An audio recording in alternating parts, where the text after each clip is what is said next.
Hi there and welcome to my review of the Neewer TT560 Speedlight Flash. It took me a little while to get this review together. I wanted to test it out in several different shooting scenarios first. Well, I have done that at a wedding and a bridal shower, and I'm ready to present my review. In the very well designed box, we have of course the Neewer Flash, the flash stand or shoe if you will, and some instructions which will get you most of the information you need. It also came with this terrible velour bag, which I will be throwing away. You can use it if you want. I will certainly not be using it. Here we see the flash on the shoe itself. It's pretty sturdy, to be quite honest. It mirrors Canon's Speedlight Flash, which I also own. Moving on to the back, we have the flash decrease and increase power buttons, a mode button to go to optical modes, a test button, and of course the on-off switch. Now it's important to note when you switch the camera on, the red light is not actually the power, it is in fact the ready light, as you can see. Now one thing I really appreciated was the tactile response from these buttons. It's very, very nice. The clicks are great, they feel very well built.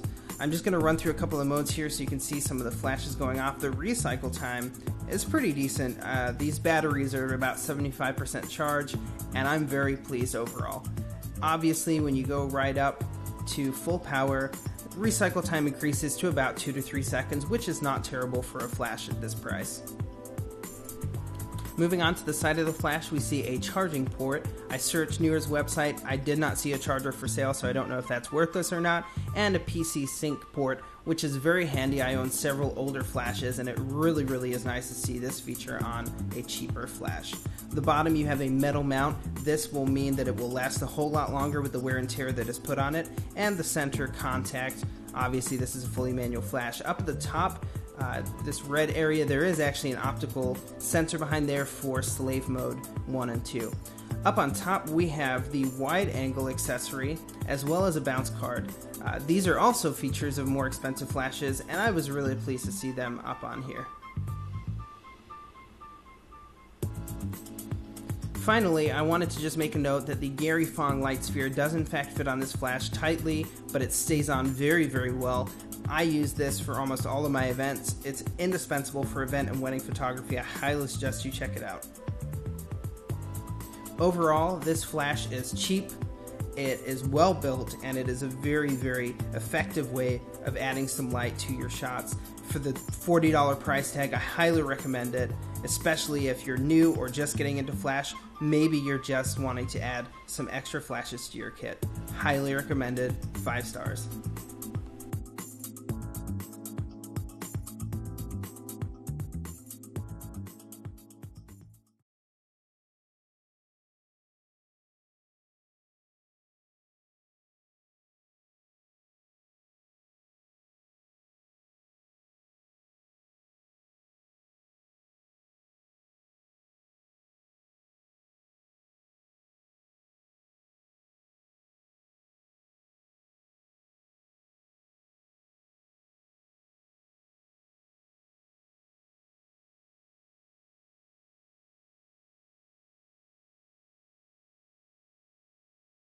Pour ceux qui se demandent si le flash électronique Neewer TT560 est compatible avec leur appareil, il s'allumera oui, mais attention, il n'a qu'un seul point de contact. Les bons appareils utilisent le contact central pour la mise à feu du flash, mais les autres contacts servent à contrôler les flashs professionnels, et non pas le Neewer TT560. Il faut le prendre pour ce qu'il est, c'est un flash manuel.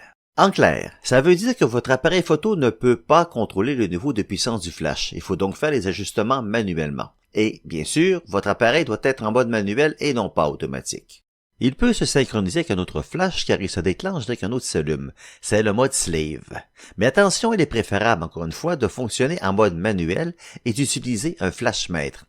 Ceci est pour sélectionner le bon niveau de puissance du flash et l'ouverture de l'iris. Une chose qu'il faut bien comprendre, ce n'est pas un flash de marque Canon ou Nikon professionnel. Le Neewer TT560 coûte moins de 100$. Il n'est même pas muni de port de contrôle compatible avec les appareils photo de grande marque. Si vous souhaitez prendre des photos flash sur le vif en espérant que l'exposition de l'image sera parfaite, et oubliez ça. Les flashs professionnels qui sont 100% compatibles avec de bons appareils photo coûtent souvent plus de 800 $. Alors, il faut prendre ce type de flash pour ce qu'il est, c'est-à-dire un flash économique entièrement manuel. Si vous n'avez pas de bonnes connaissances ou expérience en photographie, ce n'est probablement pas un bon choix pour vous.